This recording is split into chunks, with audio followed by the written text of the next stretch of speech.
Greetings all, and welcome back to another What the Fuck is a reborG podcast, episode 3. Once again, you got me, reborG, here, and you got my co-host, Boy. Since, he is a dog and he can't speak for himself other than barking, which I'm pretty sure y'all are aware of. Give y'all some fun facts about him every now and again on the episode, just to give you some insight on him. Boy loves chicken.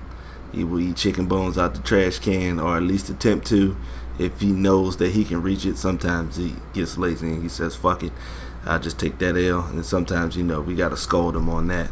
But to go along with his love of chicken, Boy has a chicken allergy. One time when he was staying with my sister, he got in the trash can and ate some chicken bones or whatever. But the allergies were so bad, he had scratched his ass raw. Like, if you've never seen a hairless dog, like in the back of his body, he looked like a hairless dog because he had scratched the shit out of himself.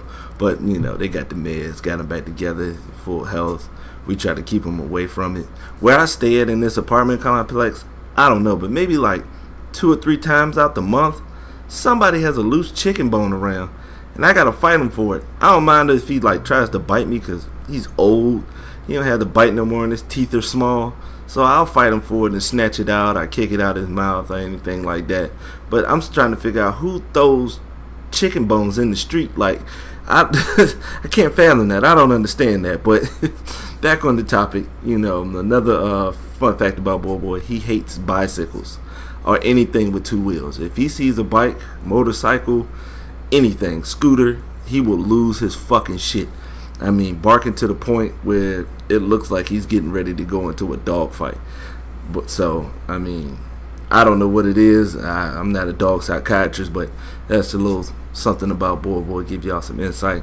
First topic we're going to dive into. We're going to start with some sports. Get the sports stuff out of the way first. Go ahead and knock that out. March Madness, pretty good March Madness. I'm enjoying some of the upsets. The UMBC one was big because it's never happened. But as far as the upset thing goes, it happens every year. But I don't understand how the media just gets so lost in the fact that an upset happened. It's gonna happen. And with these upsets happening, I think that's one of the reasons why they don't want to expand the football playoff, is because you could have a sorrier team beating a good team.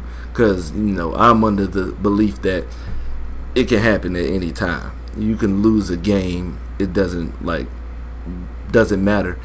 Anybody can lose on any given day. I believe in that. Sometimes it happens, sometimes it don't. So, but I think that's one of the things they're scared of in football. If a powerhouse, boy, what's that? Yeah, give him a second. He talking shit. Come sit your ass down, boy. But the fact on the tournament again, like the upsets, know it's gonna happen. I know a lot of y'all brackets are pretty much fucked.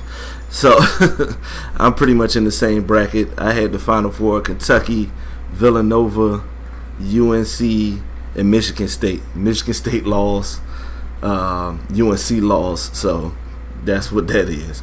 Still surprised to see Duke in there, but with the way the tournament's been going, I'm kind of not. And, it really doesn't matter where they go. They've won enough championships for me, as I said in the last one. But as far as the tournament goes, I just want people to keep going, keep winning. Basketball is going to be exciting. Whether you know the players or not, if you watch a game, you're going to catch a good one. Sometimes it's better that you do know who's playing, or if you have an invested interest in a player or two. But if you're just a fan of basketball, you can just watch it.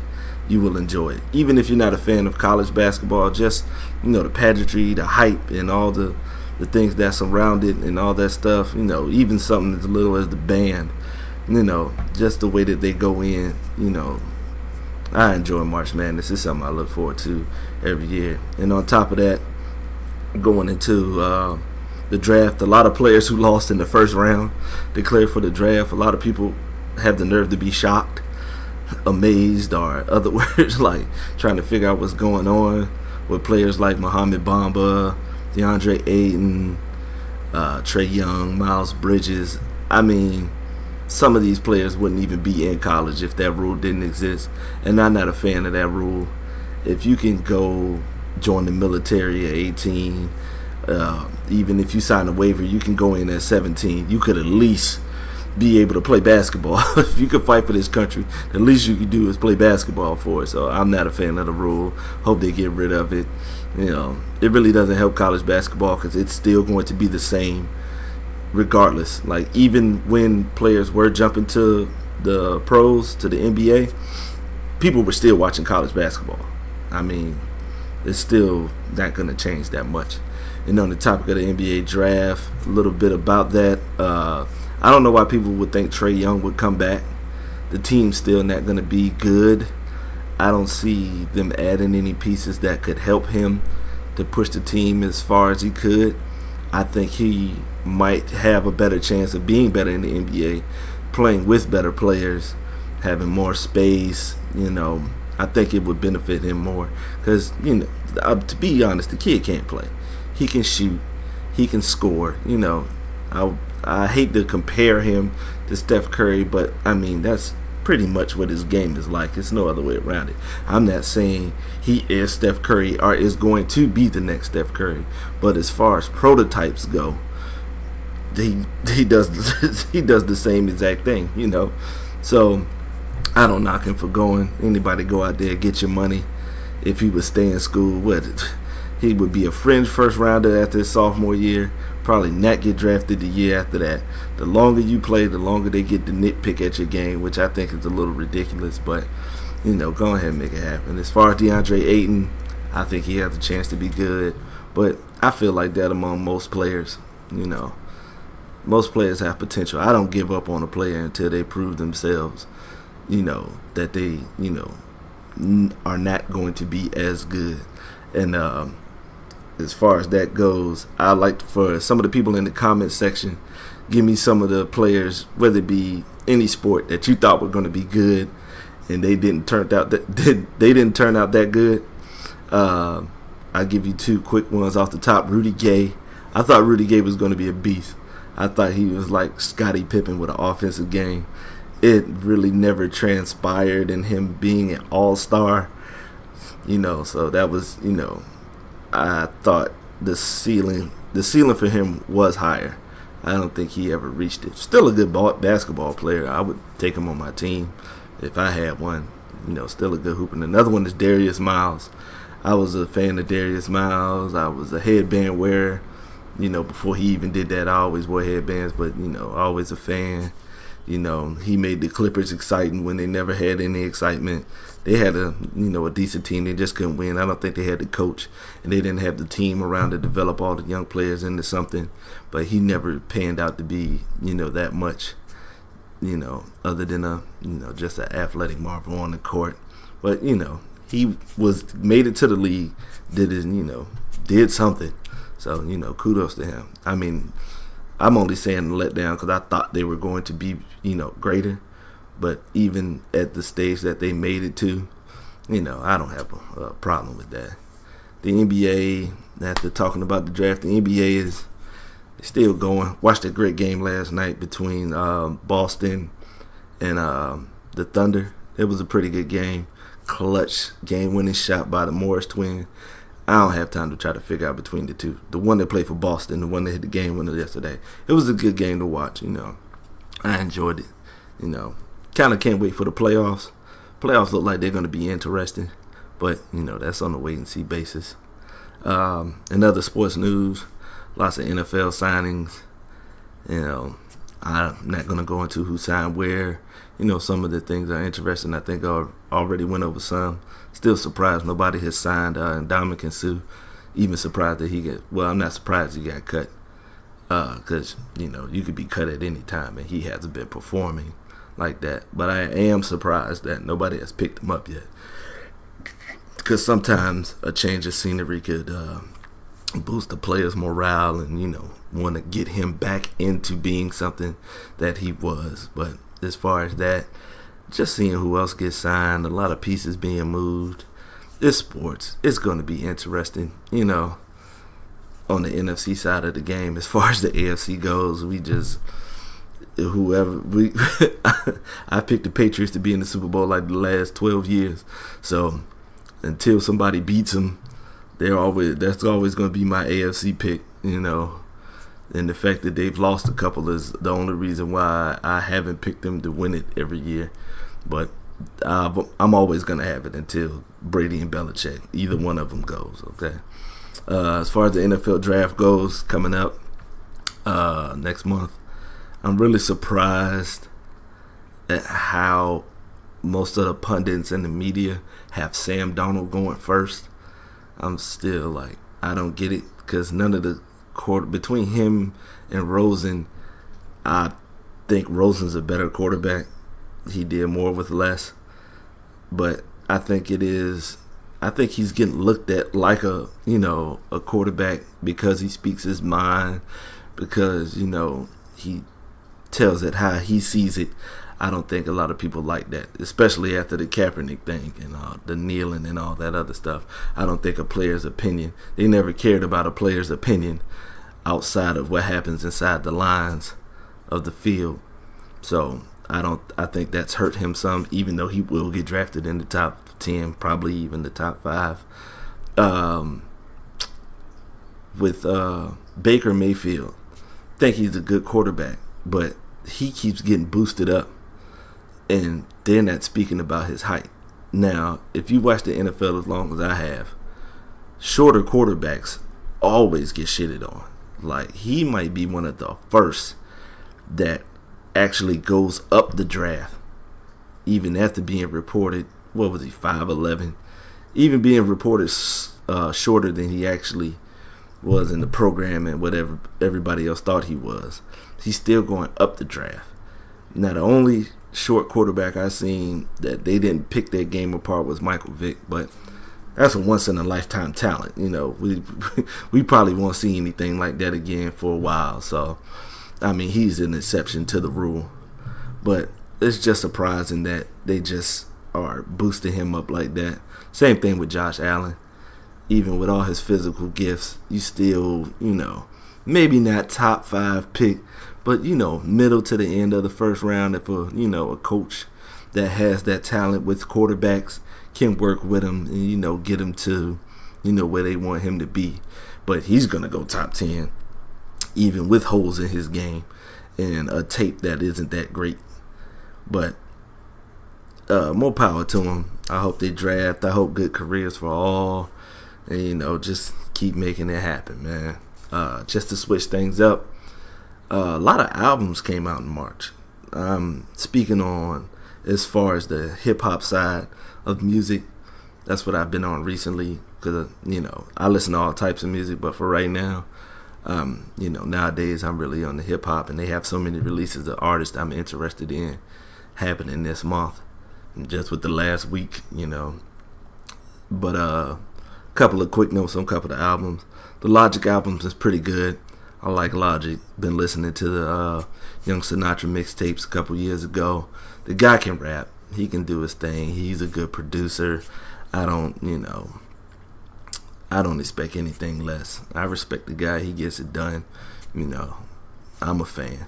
Prime just released something. For those who don't know, that's DJ Premier and Royce the 5'9".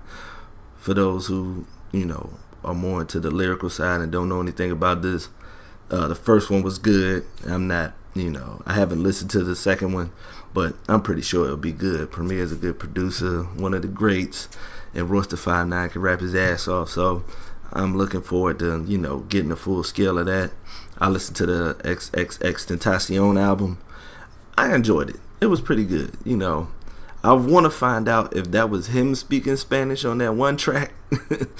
Because if he does, if that is him, much respect to him, for the versatility and all that, man. I respect that. But as far as the album goes, it was pretty much what I expected. The guy will touch different genres. He throws a lot of curveballs in his album, and, much respect to him, I enjoyed the album. It's pretty good. It gets some replay. Enjoyed the Fonte album. For those fans of Little Brother, Fonte released something. I can't remember what the name of what it is right off the top, but it's a good one. Make sure you check it out. I think Tech N9ne released something last week. I'm going to go ahead and check that out. I'm a fan of his. Mozzie For those who don't know who he is, he's a good West Coast rapper. Go ahead and get into that. Tory Lanez released something. I'm gonna be honest, I'm not that big of a fan of his rapping. I'm more of a fan of his singing, because I've been listening since the Chink tapes, and I enjoy his R&B side more than his rap side, but still a good artist. Currency just released something. One of the hardest workers in hip hop. This guy has so many releases, and I respect him because they don't sound the same, and he does a good job of consistently putting out music that's good. Like, even if you don't like it as much as another album, I can't say he's put out anything that sucked. I can't even go as far as underwhelming. He's a good artist. I think he deserves more respect than he gets. I think he should be in the limelight more. And I know some of that has to do with him not being really on a label. But I respect his hustle. I respect his work, his ethic, his grind. And I respect the music, man. Just, keep doing. He's going to keep doing his thing, whether you like it or not, or whether I like it or not. Respect to him, man. Go check that out. It's pretty good. Bishop Nehru, for those who don't know anything about him, young cat out of New York. I think he signed the Nas Mass Appeal label. He released something with MF Doom not too long ago. That was pretty good, because Doom is one of my top 5 rappers for me. But this new project he came out with was pretty good too. So if you get a chance, go ahead and give a listen to Bishop Nehru. That's Nehru. Go ahead and get a young guy a shot. And something I didn't know about that I can't wait to get into. I've already downloaded it earlier today. It's August Green. It's Common, Kareem Riggins, and Robert Glasper. For those who don't know, Robert Glasper and Kareem Riggins are producers who were, a part of that Soulquarians mix. If you don't know who the Soulquarians are, Google them. If you're into hip hop and R&B, they'll give you a lot. And I've always been a fan of Common, so I can't wait to take a listen to that. And Kareem Riggs' solo albums, most of them are just instrumentals, but they're good. Like, he's a good producer. Like, if I was a rapper, I'd really try. I would try to, get him to, assist me on the track or give me a beat or something. Because, I like the guy. He's pretty good. And just shout out to music in general. Not just hip-hop, but just music. It's, they do a thankless job, of just the working part of it. Just to sit down and do a track takes work. For some people it might not, because they're just that talented. But just shout out to music. Shout out to all the musicians, singers, rappers, artists. I don't care what genre. Keep doing your thing. We're going to keep listening, and I appreciate it wholeheartedly. Switching topics, last week I made a comment that I'm not on any social media, and I was corrected by a couple of young cats. I know that YouTube is a form of social media, so I guess I am a part of one social media outlet, which is YouTube, which is pretty much my go-to as far as television goes, because I don't have cable. I don't know if I spoke on this before, but I don't believe in cable, so I just go around it however I may go to watch what I want to watch. But YouTube is pretty much my go-to. And speaking on the YouTube, I like to let you guys know some of my favorite YouTubers. First and foremost is X Chase Money. He has a video game channel. He mixes and matches. He plays a lot of different games. He has 2 channels. He has a lot of walkthroughs on his second channel. On his first channel, he has a lot of like montages, and he has the Grown Man Gaming podcast he does, I think, every Wednesday. If he doesn't do the podcast, he would stream, live stream what he's playing at the moment. But this is one of my favorite YouTubers. I think it's a damn shame that this dude does not have 1 million subscribers. Him only have 300,000 is, I think it's pretty fucked up. Like, if you're into YouTube and you're into gaming, please check the dude out. give you support. You don't have to tell him where it came from. Just watch the dude, man. He's great, man. Respect to the guy, man. A funny motherfucker on top of everything. He just has a good channel. The people he's associated with are also funny. It all works together, man. And shout out to the dude. I'm hoping that your channel grows over leaps and bounds. I hope in the next year or two you can get up to 10 million subscribers, because I think you deserve it, because you put in that work. Another channel I enjoy is Dead End Hip Hop. Hip hop fan. They give great reviews, and they're all not the same. All of them, between the four that they usually have, Mike C-Town, FIFO, BZ, and Kinj, they all have a different outlook on their albums. And with the ripping and running I do, and not being around the computer as much, they'll let you know about some things that came out that you didn't know about. Like, I love their end of the year top 10 albums, because as soon as I see it and it's something that I haven't heard or got into, I'm downloading it immediately and giving it a listen, because I respect those guys' opinion. Even if I'm not a fan of the album, even if I don't know the artist, I'm still gonna get into it because I like discovering new music. Another channel is First We Feast. I'm a cook. I've been cooking for about 15 years.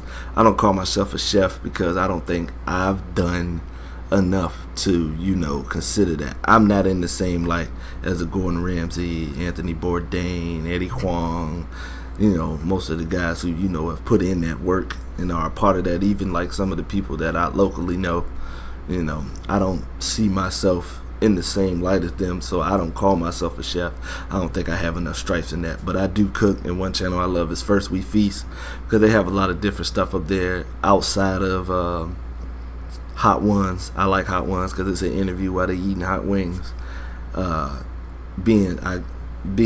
love hot wings, and a good interview is always something I enjoy. So they work together. But outside of that, the channel has a lot to do with food, and it's not just what you're used to. They will go different places in the country or different places in the world just to give you, just to look at something a little different as far as food goes, because I have an interest in food because I am a cook. Quick note on that, I didn't cook until I joined the military in 2004, so I didn't know anything about cooking. I was a microwave cook or a quick cook, like noodles or something that could be quickly boiled, like vegetables or something like that. So I didn't know anything about cooking until I got into the military, and as soon as I started doing it, I liked it. Even though, like, the first dish I made, which was pepper steak, and I was trying to thicken it up, and I went to use cornstarch. And this is one thing that I found fucked up. Nobody was there, so I asked somebody how to thicken it up, and they said you can either do a roux or you can use cornstarch. I knew what a roux was because of the training I had at tech school before I went to my base, so I knew what a roux was, so I didn't want to do that. So I was like, cornstarch, and there was some in the seasoning rack, and I didn't read the directions or anything, so I poured it in there, and it fucked it up. Alright, the final product, it had big ass white clumps in it, because if you don't mix cornstarch with water or a liquid, it's gonna come out like larva. It looked like I had a bunch of iPhone charger bricks sitting in the pepper steak, and it was like, if you could get around that, it was good. Like, the cleaning ladies and some of the customers told me it was alright outside of that. But even though I fucked up my first dish, I still, like, I had the passion for it as soon as it happened. And I'm not one of those people who cook all the time at home. Apologies. It's not just something I want to keep doing when I get home after leaving work and cooking all day. But you'll probably end up seeing me doing like a Banging with Babish type thing. That's a YouTuber who cooks on his channel. You might see me not show my face, cook something, whip something up, maybe one of these days. It's in the thought process. Another channel I enjoy is Tony Baker Comedy. Tony Baker is a comedian, very funny dude. He does animal voiceovers that are hysterical. But also on this channel, he has movie reviews. He talks about different topics, about things that could be possibly, that's going on right now. And, he's just a very funny dude. His movie reviews are pretty good. They're real insightful. I really enjoy them. Go check them out. Those voiceovers are hysterical. Another channel I really frequent is Frankie Vision. Frankie Vision is a highlight YouTuber who mainly sticks to, high school basketball and college basketball. I don't know too many channels that upload college basketball highlights for individual players, so there might be some out there, but they probably don't do it with the consistency that he does. So, if you're into college basketball, even around draft time, you want to see what players are like, check out Frankie Vision. He's got highlights. On top of being a sports fan, I really enjoy boxing, and two channels that I really enjoy are Rummy's Corner and Official Hancho Boxing. Both of those guys have a great boxing channel. I'm a fan. I'm always into what's going on in boxing. Can't wait for that Cinco de Mayo matchup between Canelo and Triple G. The first match was really good. Really enjoyed it. Just as far as boxing goes, that's just what it is. I've even watched, some of the fights on ESPN with the lower tiered fighters, and like Boxing After Dark on HBO. I just enjoy boxing, and those two have good channels that'll give you insight on, boxing, and, they have lists and highlights, a lot of stuff to get into. Another video game channel, the Black Hokage. I respect this guy to the max because he's his own person. He doesn't try to appeal to, any type of, certain crowd. He's just who he is. He's honest. And he's a funny motherfucker too. But as far as video game reviews, even if I'm not going to play the game or buy it, I still check out his reviews because he's honest. He's going to tell you what he likes about the game, what he dislikes about the game, and whether the game is actually worth you purchasing. And I really respect that, because a lot of people will get up there and they'll let sponsors and other things of that nature get them, so you never know what it is. Yeah, but the Black Hokage is somebody I'm really into. Go check out his channel. Go check out his collective, The Gaming Illuminati. Got a lot of funny, insightful things up there that you can get into, and much respect to that guy. But overall, I think YouTube has taken over TV, not just for me. I think it's a great platform for you to see whatever you want, whatever I feel like watching. Even like some movies or documentaries that, that didn't come out to the masses are still available on YouTube. And, it might be illegal, but hey, fuck it, man. I'm going to enjoy what I'm going to enjoy, regardless of whatever happens.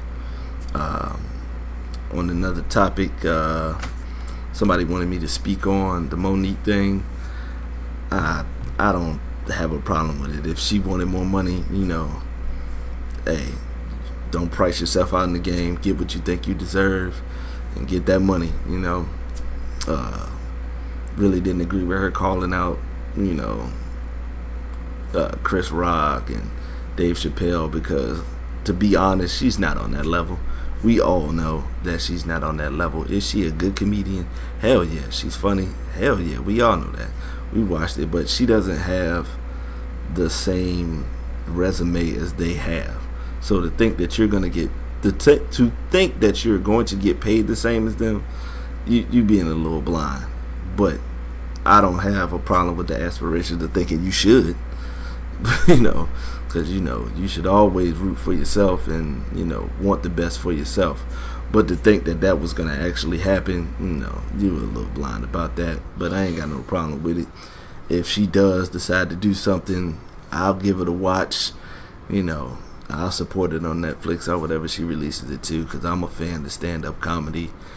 I've been watching it my whole life. Probably shouldn't have, but that's the way I came up. I remember seeing Richard Pryor live on Stars when I was like 7 or 8 years old. My dad just let me watch it, and it wasn't like it was a late night thing. It was on like 2 o'clock in the afternoon, and we just sat there and watched it, and it was hysterical to me. It's still funny to me. And I think when it comes to stand-up comedy, he has to be one of the greats. I think you just have to put him up there because he did something that nobody else does. Nobody else has done like that since. He put his whole life on the table. I've always respected Richard Pryor, not just because he was funny, but because he's an honest person about himself. Everything that's fucked up about him, he will put out there. And that's something I learned for myself, and, through my father, is that whether it's good or bad, put it out there. It's not that you don't want anybody talking shit about you, but it's just so people already know who you are, so they don't already have a preconceived notion of who you are. It's already been laid out on the table. It's already been put out there who you are. So it's nothing that they can really say about you, other than, have some judgment on what you put out there. But they can't make up any stories because you've already said it. And that's one of the things I respect about him. And that's one of the things, I feel separates him amongst the comedy. Because it's not like when Quincy Jones said him and Marlon Brando fucked. It wasn't like that. It wasn't that shocking to me because he had already expressed, his homosexual habits already in his albums. If you listen to Richard, he's already said that type of stuff. For those who love Biggie, when he said the line, "She looked so good, I'd suck her daddy dick," that came from Richard Pryor. So, he's always, put that on the table amongst other things. But on the topic of stand-up, some of my favorites, I like to top 5 shit up because, it simplifies and just lets you know core group of who it is. My favorite comedian of all time is Patrice O'Neal. Another honest person. Another person who puts who he is, his perspective, and how he sees things on the table. It's a shame that, he's died, not just because you would just love to hear his insight of that, but that's somebody's family member. Let there be a note to take better care of yourself throughout your life. And if you have a chance, YouTube him. He's hysterical, whether it be the roast he did for Charlie Sheen, his appearances on Opie and Anthony, his stand-up, tough crowd, and that's why I say big ups to YouTube, because they have channels where they have every Opie and Anthony appearance. Some channels have his whole compilation of all the funny shit he said while he was on Tough Crowd, and it's just, dabble into it if you're into comedy. Another one of my favorites is Tommy Davidson.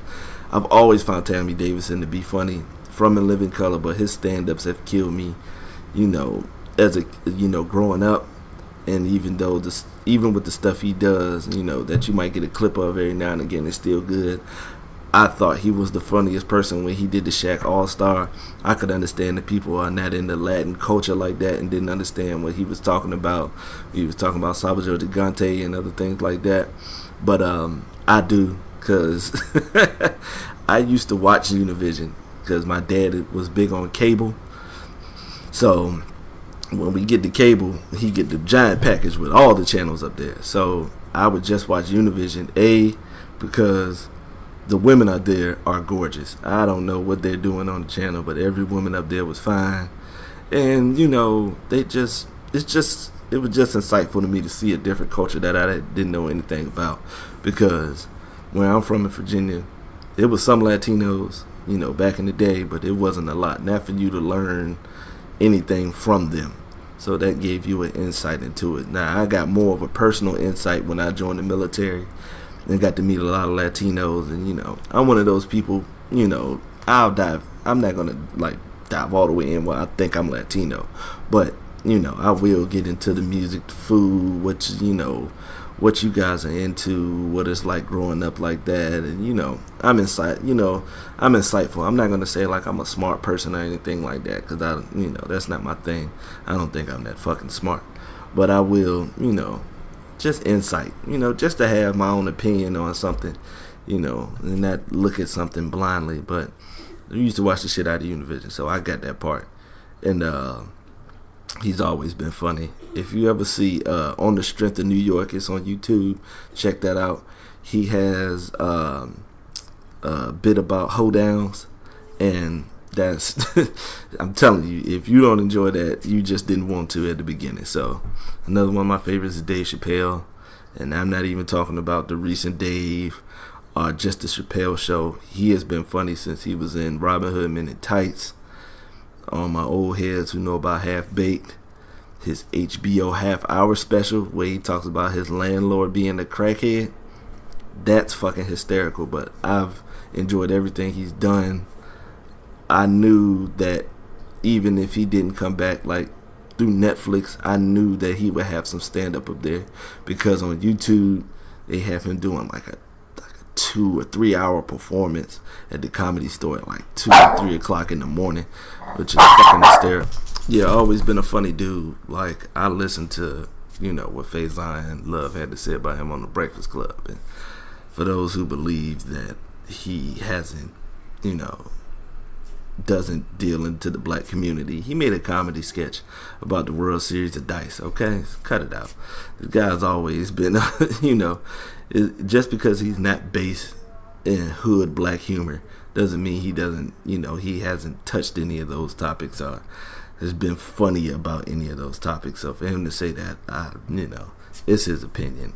For me, I don't agree with it, because I think he has done, comedy for black people, because I know a lot of black people don't have a lot of white friends. All my black friends think he's funny as shit. Okay, so that's just what that is. A couple other comics I enjoyed. I'm not gonna get too much into them. I just enjoy stand up in general. I fuck with them.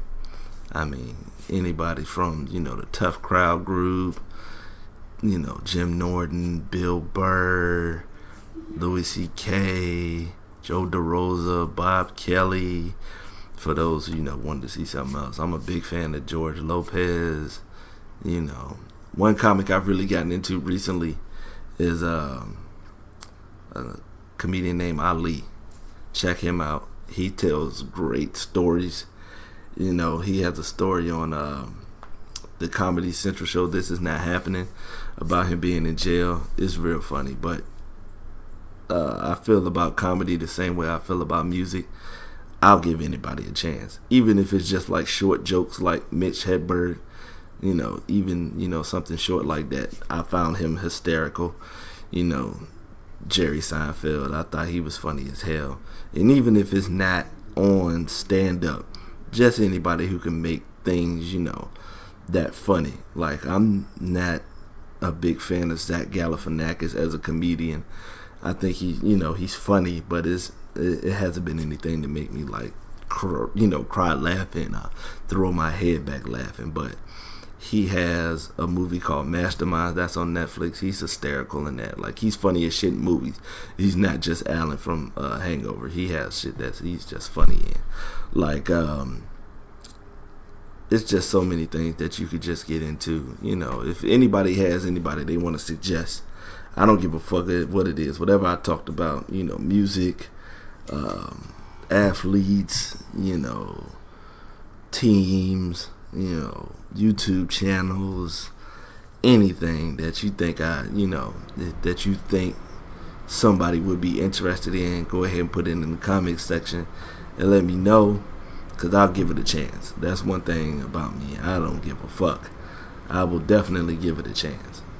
At least give it a, I'm not one of those people who's going to be closed-minded about some shit, depending on, what you send me. Now, if you send me KKK rallies, I'm going to say, fuck you, I'm not going to listen to that shit. I don't want to listen to that shit. And it doesn't even have to be that part. I'm just not going to listen to something that's going to, down or degrade me in a matter that, I don't see true or fit.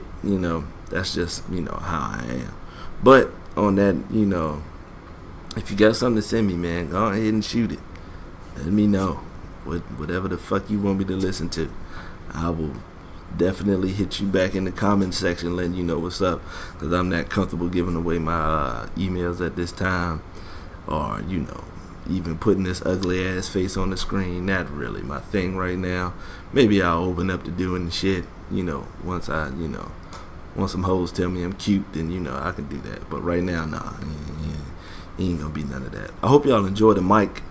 My producer had a mic and I forgot all about it, so I hope this one sounds a hell of a lot better from the playbacks I did when I was testing it earlier. It came back pretty good, so it won't sound like I'm in a fucking utility closet recording.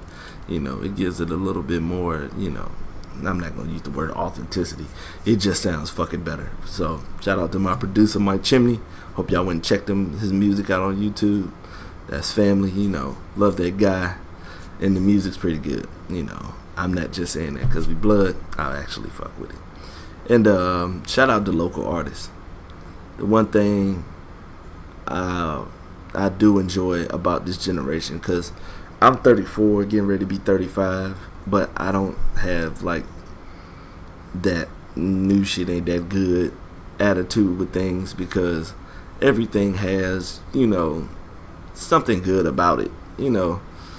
I try to find the good in stuff after I've went through it and things of that nature. Like, this is the age right now where regardless of whatever the fuck you put out there, you can somebody will see it. Right now you could just put a music video on YouTube. People don't even have to know that you do music. You could just put it up there and you could just let one person know and they'll spread, especially if it's good. That's one thing I respect about nowadays, because that wasn't available before. Because underground artists, if you're not in a big city where that music's passed along, because we're not from a big city here in Newport News, Hampton area. So back then, before the internet popped off, early 90s, if you wanted to hear some new or exclusive shit, you either had to catch the video or listen to the radio on one of those late night, Friday night, Saturday night type things, just to catch some shit that you never heard of, or you just gotta wait till you catch it on TV, which is cool, because it gives you a different type of grind. It gives you a different type of focus when you have something that you have to work towards. But I also like the fact that you can do the shit right now. Like, I'm still surprised people are signing the labels. I don't say you need them for the exposure. You just need them for like resources. They can pay for real to work with you or produce a track for you. You don't have to go about some other way doing it. Sometimes, because of nowadays with social media thing, they'll come looking for you if the music's good enough, or if you're that talented enough at something. It doesn't just have to be music. They might just enjoy your reviews, a product or anything. They'll look to you to further along that product. And when it comes to YouTube, and I said it's taking over TV, some companies have realized that, especially on the sports side. Like, just this season, I think the NBA has done individual highlights for players, and it's not just the 30-second ones that they used to do. It's a full scale, all 30 of these points, all 12 of these rebounds, all 6 of the assists. They doing full scale ones like YouTube channels do. And I think it's because of YouTube and some of those guys who make that channel that put the pressure on them. Like, the NFL has like crazy highlights. They're trying to put the product out before people that they don't want to put it out, try to do it before them. And I think it's good competition that not only do they have the NFL Network's channel having their highlights, but you also have independent YouTubers doing their thing, showing the same highlights. I think competition is good in anything, especially as far as this consumer base, viewership, entertainment wise. You can be the man, but it's always good to have somebody nipping at your heels, so you can stay on top of your game. And through competition comes the best, if you're in the field, because sometimes things happen, and you don't get to be a part of the field, or you said fuck them, and you gonna do this shit your own way. And I respect that too, man. Whichever way you go, as long as you're not hurting or fucking nobody over. And because I can't respect you fucking somebody over to get a position. And I don't feel sorry for the person who got fucked over, because you shouldn't just be around somebody just because. Read people, figure out who they are, know what the fuck they have going on, before you decide that you'll do something with that person. And that's just me speaking from old ass experience, getting involved with people who later in life fucked me over, or did some stupid ass shit, or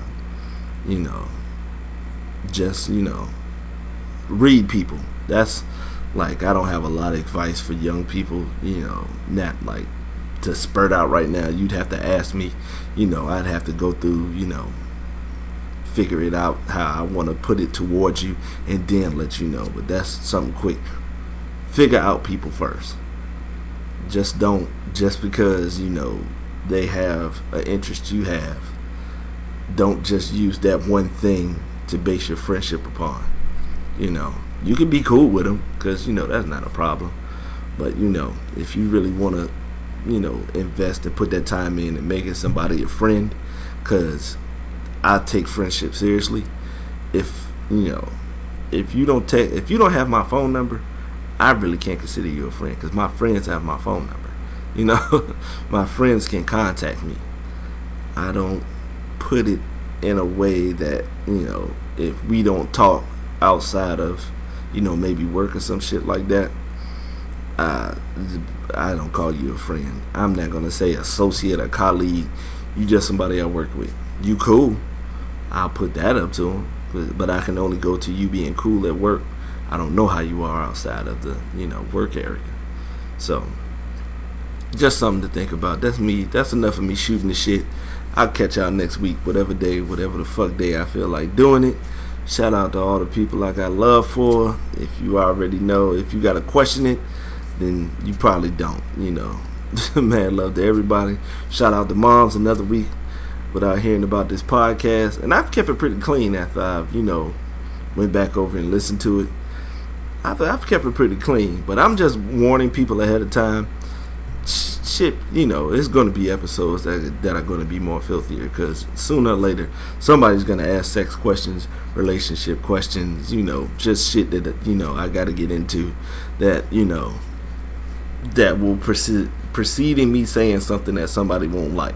So I'm already prepared for it. I already know. I was taught early, not everybody gonna like you, but even if you don't fuck with me, I fucks with you. I don't even give a fuck if you give a thumbs down on this shit. It wasn't your cup of tea. Maybe you'll like the next episode. Maybe you won't like me at all, but it's not for me to change your perception, of change your perception of why you will fuck with me. I'm just gonna be who I am, comfortable in myself nowadays, so that giving a fuck portion of my days, they're gone. My pockets are empty of fucks to give once again. So I'm gonna continue to do this. Mad love to those who have love for me, even if you don't know me and you just listening. I fuck with you. Leave any other topics, anything you want me to speak on in the comment section. Mad love to all, man. Y'all be easy, man.